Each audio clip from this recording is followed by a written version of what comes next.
What is up, and welcome back to 24 Minutes of the Oscars, the podcast that takes a look at the 2023 Oscars 24 minutes at a time. I am Ethan Semi.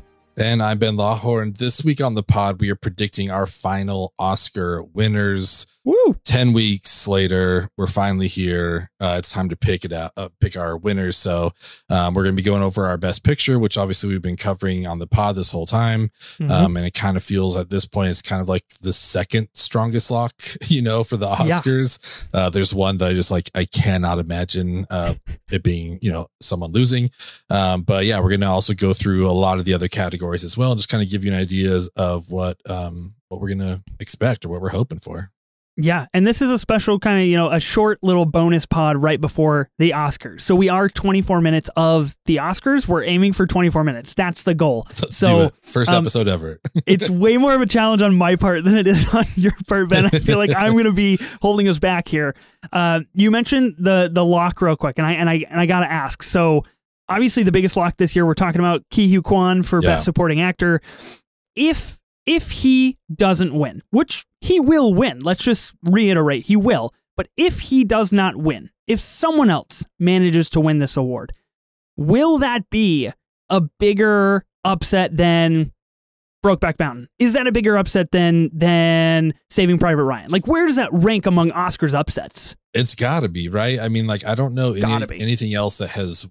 I mean, he's won, as far as I know, every single award other than the BAFTA, I think, but I don't think they got even nominated. I think Barry Keoghan won or something, something like that. I don't know, but essentially, Key's won every single one of them. I mean, we have a form that we're letting people fill out, and we can kind of see behind the scenes who's voting for what. That is the only one that has 100% the same answer from everybody. I cannot imagine what it would be like if he didn't win this. And I don't even know who would, who's going to take it from him. So yeah, it would be one of the biggest upsets. Yeah, it's just kind of unimaginable at this point in time. But like you said, we've got a Google form for people to fill out. Go to our Twitter at 24 minutes of A24. We have a link on there. We also have a link on our Instagram. You can fill it out, and the person that predicts the most accurately will get a really cool prize. Kind of yet to be determined, but we'll get a cool prize. And then, you know what? If you participate, you might get a sticker thrown your way as well. We have some stickers for the pod, which is really exciting. So go check that out. We are recording this episode on Monday, March 6th. There are currently 6 days until the Oscars take place. This pod will come out when there are just 2 days until the Academy Awards. Yeah. So I hope not a lot changes in those 4 days. Obviously, anything is possible at this point. But let's just go through, Ben. Let's roll through. We are going to skip the short films, and we're going to skip the documentary. Those are not categories that we are particularly well versed in, and so I at least don't feel confident giving a guess or prognosticating on those categories. We're going to pick up on VFX. Ben, are you ready to roll through this? Yeah, I'm excited to see what we match on, and more importantly, what we don't. Yeah, absolutely. And I'll be totally transparent here. I'm filling out the Google sheet as we go. This is live. This is happening right now. Same here. I feel good. Okay, visual effects. We've got All Quiet on the Western Front, Avatar: The Way of Water, The Batman, Black Panther: Wakanda Forever, or Top Gun: Maverick. I've still got money on Way of Water. I just don't see how it doesn't win. Yeah, it's it's the most VFX movie, but it's also the best VFX movie. So that's my pick too, is going for Avatar. Okay, awesome. Perfect. We both agree on Avatar. Okay, film editing. Let's see. We've got Banshees of Inisherin, Elvis, Everything Everywhere All at Once, Tar, and Top Gun: Maverick. You were in the Tar group on this one, weren't you? You said if it does win editing, you'll be very happy as a video editor? Yeah, I called for a Tar sweep. I'm pretty sure it's what it was. The Tar sweep, let's go! Let's go Tar me. No, I am fully on board with Everything Everywhere here. I mean, honestly, I wouldn't be upset even with Elvis or Top Gun. I think they did some really creative editing, but Tar I'd be the most bummed if that won, because I'm that doesn't need it. Yeah, that's fair. I also see Everything Everywhere All at Once winning. It recently won some more awards. We had the Writers Guild, the WGAs take place just a couple of days ago. I think yesterday, actually. And I texted you and I said, well, Everything Everywhere All at Once won Best Original Screenplay at the Writers Guild, so Tar is fucked when it comes to screenplay. And I don't know, it's kind of true. I feel really shitty about it, because that was my one category, and we'll talk about it, but I was That was for Tar. Okay, production design. All Quiet on the Western Front, Avatar: The Way of Water, Babylon, Elvis, The Fablemans. I'm really curious what you're going to pick here.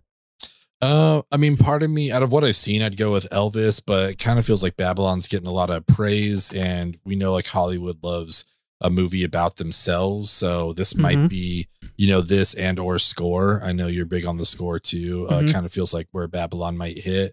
But yeah, I don't know. I'm honestly still up in the air, but I'll probably lock in with Elvis just because, I mean, I love that movie. Okay. Lock it in with Elvis, but you're pretty sure Babylon will win. Okay. It just sounds like you're doing this to spite me, Ben, honestly. Yeah. I mean, yeah, that's what this whole pod is about, right? That's it. Anything you can do to not do anything for Babylon. Okay. Cinematography. Next category. All Quiet on the Western Front. Bardo, False Chronicle of a Handful of Truths. Elvis, Empire of Light, or Tar. I think we briefly touched on this one the other week here. I feel like this is kind of not a toss-up, but I just feel like it's kind of, you know, a little like go with the flow. I don't really know what to pick here. Yeah, I know the cinematographer for Elvis recently won, which is pretty rad.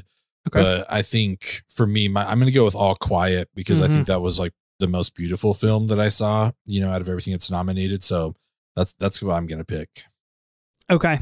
I just can't escape the feeling of the classroom scene in Tar. I just can't. I can't look at this category and say cinematography and then think like that was one of the most delightful scenes of the year, in my opinion. And it just like feels like to me, I'm probably going a lot with what I want to win and what with my heart and not doing a lot of like stats here. But I just feel like that scene in of itself is pretty good. So I'm actually going to go with Tar. I'm going to risk it on this one, and I'm going to go with Tar. Like I said, it's happening live. So yeah, I mean, I just kind of talked about it, but Mandy Walker, she's the cinematographer for Elvis and did win the American Society of Cinematographer Award for Outstanding Achievement. So, well, I don't know how many there are in the voting body, but at least people in the cinematography world respected and acknowledged what she did. Okay, that's exciting. I'm looking at our responses on the doc here. We've got 31% voting for Tar, 62% for All Quiet, and we got an Empire of Light thrown in there, which kudos to that. Whoever did that, good on you. Like, maybe that's the winning thing. Maybe that's the one. It. Yeah, who knows? Maybe you're feeling it. Okay, next category we are looking at here is costume design. We've got Babylon, Black Panther: Wakanda Forever, Elvis, Everything Everywhere All at Once, or Mrs. Harris Goes to Paris. Did you ever check that one out, Ben? No, it missed me. Did you? Me neither. No. Yeah. Honestly, this feels like the hardest of like the below the line thing for me because all of these have great costume design. I know Ruthie Carter did win for Black Panther, the first one, so she's up again. Again, like I'll praise Elvis, Everything Everywhere with all the different Jobu Tupakis, like all the different, you know, places that we go. I'm going to go with Everything Everywhere just because I feel like it's kind of riding the wave of winning all kinds of stuff. But I wouldn't be surprised if Ruth Carter gets a win here. Yeah, I'm totally in on that one as well. I'm just thinking in terms of Babylon, that's my baby. And so I'm thinking like that red dress that Margot Robbie wears, that was in all of the marketing. That was in all of the promos, all of the trailers. Like that is pretty iconic. Like, and I think to replicate a kind of 1920s, you know, Hollywood era that is changing is pretty impressive. But you're right. I think Black Panther obviously has good standing in this category. But the momentum, let's be honest, like the momentum of Everything Everywhere is unstoppable at this point in time. It is truly below the line, above the line. The whole thing is pretty damn impressive. So I think that's where I'm going to go as well. And you know, specifically like the white costume that Jobu wears, like with her hair as the bagel, like that is incredible stuff. It's so innovative and it's so unique. Makeup and hairstyling. We've got All Quiet on the Western Front, The Batman, Black Panther: Wakanda Forever, Elvis, and The Whale. I am personally going to go with Elvis strictly for that last shot of Austin Butler all weighted up, man. Yeah. That is good stuff. I mean, same here. That's probably my favorite, but that also kind of feels like what Brendan Fraser's dressed like for the whole movie of The Whale. And I'm kind of thinking maybe this is the only thing that gets recognized for The Whale. Oh, interesting. So that's what I'm gonna go with is The Whale here. Okay, awesome. I respect that. I think because I didn't really like The Whale, I'm like, you know what, I'm good. Like kind of a thing. Which, you know what? The Oscars, not the case. Can I say really, really quickly, because it just came to my mind. I saw a tweet the other day where someone was like, hey, I just spoke to an Oscars, not hey to me, just like hey to the Twitter world. Hey, I spoke to an Oscars voter, and they said that they didn't watch Triangle of Sadness because, quote, the title sounded sad, unquote. And I was just like, what the fuck are we doing? Yeah. Ben, what is going on with Oscar voters, dude? You have this fucking privilege to vote for the Oscars, and you're like, sounds sad, I'm out.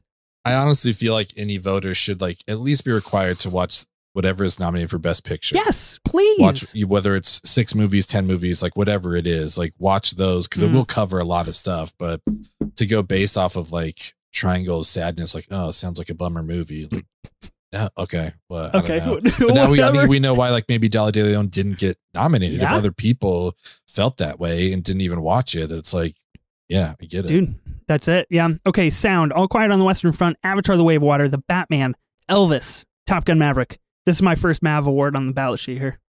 Same here. Yeah, it's got to be Maverick. I hope it gets something. Got to be.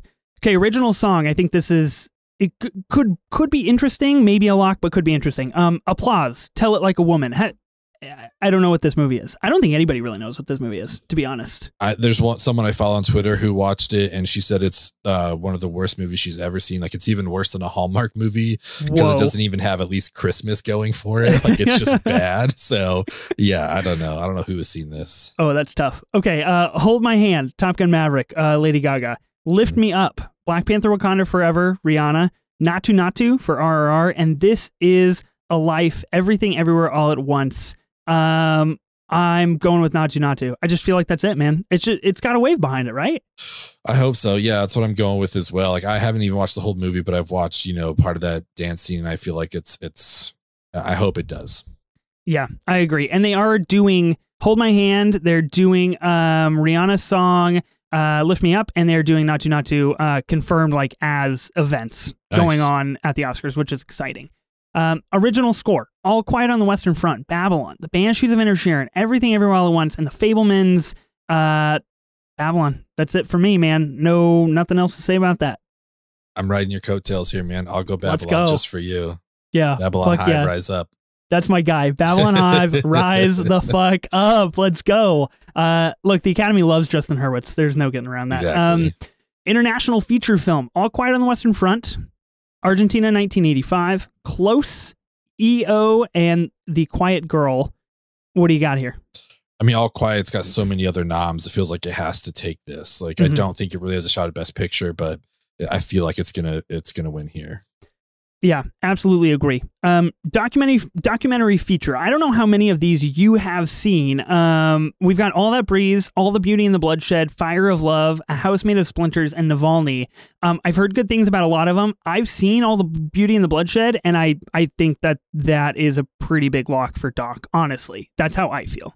Nice. Yeah, I mean, I've only seen Fire of Love, and I, again, like just hearing good stuff about that, but I'm seeing a lot of predictions for Navalny as well. So I might go Navalny because I think it's a little bit more recent, everything that's going on. So that's probably what I'll pick, even though I haven't seen it yet. I love it. I love that. Okay, animated feature. We've got Guillermo del Toro's Pinocchio, Marcel the Shell with Shoes On, Puss in Boots, The Last Wish, Oscar nominated, Puss in Boots, The Last Wish, The Sea Beast, and Turning Red. My heart wants Turning Red. I think that movie deserves so much more love than it's getting. Yeah. But I think we can both agree it's Guillermo del Toro's Pinocchio. Yeah, it feels like that's got to be it. But having recently rewatched Marcel, that's like my favorite out of these 5. I do love Turning Red, but I think Pinocchio's a lock. I think so. In terms of Netflix, it seems like that is where they're dedicated this year, is Netflix. I think they know with All Quiet, they haven't done real well outside of the BAFTAs. And I don't know if they have a true shot at like a Best Picture here. So it sounds like for animated, they're definitely going with that. Adapted screenplay: All Quiet on the Western Front, Glass Onion, A Knives Out Mystery, Living, Top Gun Maverick, and Women Talking. I think this category could be very interesting on Oscars night, honestly. And I don't really know what we're going with. I feel like you're a Glass Onion guy in this case. I mean, I know they love Rian Johnson, but I also kind of feel like maybe this is their one chance to recognize Women Talking. So that's actually what I'm going to go with is Women Talking here. I mean, really good script. I mean, great performances from everyone. So that's what I'm going to take. Okay. I am also going to go with Women Are Talking as Mark Wahlberg. So the women are politely talking. Put it. Did you see Sarah Polly call him out? That was pretty absolutely rad. I did. It was fucking awesome. It was great. She is iconic for that. Yeah, Women Talking did win Best Adapted at the Writers Guild Awards, so I feel like it's got that going for it. I loved Women Talking. I think it is a sublime script. Original screenplay. This is tough for me. This is a tough one. The Banshees of Inisherin, which I felt was a lock. I feel like a lot of people thought like it's got to be Banshees for screenplay for a very long time. And maybe people still feel that way. I don't know. Everything Everywhere All at Once, The Fabelmans, Tar, and Triangle of Sadness. With the win and with the momentum, it just feels like Everything Everywhere is going to take this one. It feels like they've got it going. Yeah, I'm with you on that. Banshees, I mean, Martin McDonagh, I mean, the Academy loves him. Todd Field has been nominated. This is his third time nominated for writing, but he's never won. So I kind of feel like Everything Everywhere is the wave, but also like deservedly, like it's a great script. Yeah, it is a great script. I think Tar is a better script in my opinion, just because of the depth of the nature of it and the nuance of the script itself. But I'm going with Everything Everywhere, and that's what I'm putting on the sheet here. These are the big ones here. Actor in a supporting role. We've got Brendan Gleeson for The Banshees of Inisherin, Brian Tyree Henry for Causeway, Judd Hirschhive, Rise Up for The Fabelmans, Barry Keoghan for The Banshees of Inisherin, and Ke Huy Quan for Everything Everywhere. I don't think there's much to discuss in this category, Ben. No, it's key without a doubt, but I do want to shout out how happy I am. There were 2 nominations that I wasn't expecting that we got, and one of them is Brian Tyree Henry. We watched Causeway. I mean, overall, I think we're like pretty positive on it, but I know we are very positive on Brian Tyree Henry's performance in that movie. He's fantastic. Absolutely agree. And it's interesting that that's kind of the only Apple TV Plus project here on the list, if I'm remembering correctly. So I think that's fascinating. I'm glad that he did get recognized. Actress in a supporting role. Again, a race that fundamentally changed within the last week. Angela Bassett for Black Panther Wakanda Forever could be the first MCU actor to win an award in a major category. Hong Chow for The Whale, but also The Menu. Carrie Condon for The Banshees of Inisherin. Jamie Lee Curtis, Everything Everywhere. And Stephanie Hugh, Everything Everywhere as well. Jamie Lee Curtis won an award. Is it still Angela Bassett? I don't know. Yeah, I don't know. She was taking everything at the beginning, you know, it's like, oh, okay, so this is going to be her 100%. But then like, again, I think Carrie Condon took the BAFTA. Jamie Lee has won some stuff. I want Stephanie Hsu to win it because I think she's like the best part of that movie, better than Jamie Lee Curtis. I agree. But I don't think Jamie Lee Curtis has like ever won. I don't even know like if she's been nominated. So this kind of feels like, to an extent, yeah, this is her first time ever being nominated. And to an extent, it kind of feels like a lifetime. Like you've done a lot of stuff, a lot of great stuff. So we're going to give it to you here. So I'm going to ride the everything wave and give it to Jamie Lee Curtis, but I think it should be Stephanie Hsu. Okay. Yeah. I would agree with you that it should be Stephanie. Absolutely agree. And I think her getting a nom is fantastic in her debut role. I'm curious and look, the Oscars are the way that they are. So I feel like I can bring this up. I'm curious if in one of these big categories, the Oscars says, hey, this is our chance to show representation. This is our chance to show we've changed. This is our chance to show that we've expanded our voting body, and go with Angela Bassett. I wonder if that's something they collectively think of. I heavily doubt it. But yeah, I can see where you come with Jamie Lee. I'm actually still going to go with Angela Bassett. I just think a lot of people like her and know what Black Panther Wakanda Forever as a project meant to her personally, and to award her something I think will be kind of that full circle for her. So that is what I'm going to go with there. Actor in a leading role. Austin Butler for Elvis, Colin Farrell for The Banshees of Inisherin, Brendan Fraser, The Whale, Paul Mescal, After Sun, love to see it, and Bill Nighy for Living. This is the craziest race so far. I would have to say it's still a three-pronged attack here. I don't know who's got the upper hand. I'm going with Elvis, and I saw something on Twitter that someone said that the last time the Oscars gave all 4 acting roles to like fictional characters was 2016, and before that was 1997. We've been saying the whole time that the body loves a biopic. Yes, so I also think he gives a great performance. So I'm going to go with Austin Butler. Wouldn't be upset about Colin or Brendan or obviously Paul, but like I'm going with Austin here. Yeah, I'm also going with Austin Butler. You're right. The Academy has a huge love for biopic people. And I'm going to be honest, I think it was the SAG Awards, whatever award show that Austin Butler was like helping older women onto the stage. I told Molly the other day, and I was like, you remember when that happened? That was a campaign play. That was a smart young man's campaign play right there. He knew it was being televised. He knew he would be on next to the stage. He knew people would love that, and they did, and I did. And I just want to hear him do the voice. Sorry, we're going to need to hear that voice. That's what I want to do, man. Actress in a leading role, Cate Blanchett for Tar, Ana de Armas for Blonde, Andrea Riseborough for To Leslie, Michelle Williams, The Fabelmans, and Michelle Yeoh, Everything Everywhere All at Once. This is where my heart breaks into a million pieces, and I think it's Michelle. Even though my heart wants Kate, I think it's Michelle. Yeah, I mean, I don't blame you. I know it was a hot take, but when I said I don't think Tar wins anything, I did say like this is the one that I think it might be. Yeah. But since then, Michelle's just been on a roll. And again, like the wave just kind of seems to be going with Everything Everywhere. She's been giving some great speeches, which we know kind of plays into it. So yeah, I'm going with Michelle Yeoh as well.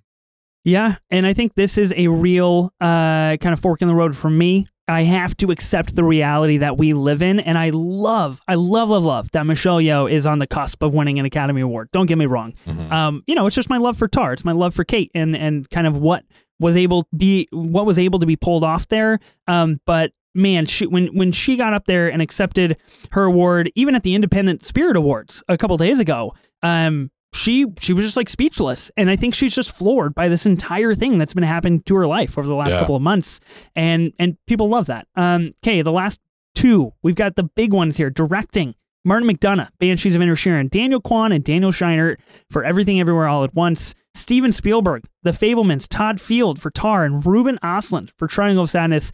No Sarah Polley, no women directors whatsoever, no Woman King anyway on this ballot, which is a travesty to say. Look, man, Steven Spielberg, I don't think so. Let's go Daniels. Dude, I mean, yeah, Daniels, that's my lock, but like it's crazy because again, like 6 months ago, I was like, oh, Fabelmans is gonna like take it because it's Spielberg telling his story, and it just blows my mind that they're like winning nothing. I was like, oh, okay, like I agree. I think all these other movies are better, but I just thought for sure it was going to be like a swan song for Spielberg of like, hey, I told my story, you guys. Like, oh yeah, you're one of the best, and he's one of the best American directors ever. So I'm just kind of surprised to see how it's being received, but Daniels for sure. Yeah, it's definitely Daniels. It is fascinating because it feels like in these types of situations, and a few years kind of in the past, these things have happened where it's like, damn, if that movie came out a year earlier or a year later, would have been a lock. You would have had it. Like you just so happened to stumble upon the unicorn pasture in which Everything Everywhere All at Once was present, and like that just was a bad shake for you, you know.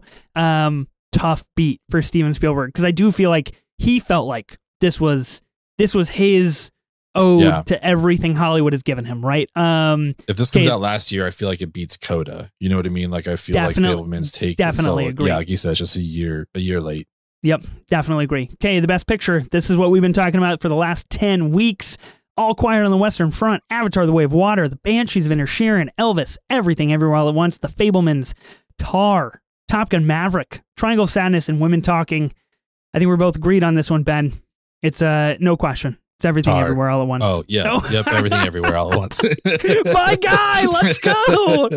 Yes. Yeah, Everything Everywhere. I mean, again, like it's just like it's taking everything. This is crazy, though. Like if you had asked me when I saw this, if I thought it'd be nominated, I'm like, no, like I love it. It's instantly one of my favorite movies of all time. But like there's no movie with a butt plug fight that's going to get recognized by the Academy, right? Like there's just like, it's not going to happen. So I'm blown away in the most like happy way that this is getting the recognition that it is. I love this movie so much. As we talked about with Flynn, like it was the thing that not worked its way onto my Letterboxd top 4. Like it's a great movie. I'm so glad it's getting recognized. And I just, hope it takes the whole thing. Yeah, I totally agree. It's been sweeping, cleaning house. I just don't really think there's any way that it loses. It's won SAG, BAFTA, and everything in between, honestly. And I just don't think there's a way that it loses. Again, even with the preferential ballot, I know I've been preaching for so long that preferential ballot, watch out in case the vote splits between Everything Everywhere and Banshees or Everything Everywhere and, whatever. And I just don't think that's happening. I just think the momentum is way too strong. The hype is way too present. And it's going on, and people want to hear this story win. People want to see it through to the finish line. And I totally think that is where we are at. So that's exciting. Everything Everywhere All at Once, A24. That was it, man. I agree with you. When I saw it back in March, I was like, this movie rules. But it's March. What are we talking about here? Like, what are we doing? And look where we are. Look, who would have thought? Look at us. Exciting stuff, Ben. We're locked in for the Oscars. When this pod drops, we'll have 2 days until the Oscars, biggest night in Hollywood. Everything we've been talking about for the past 10 weeks going to come to fruition.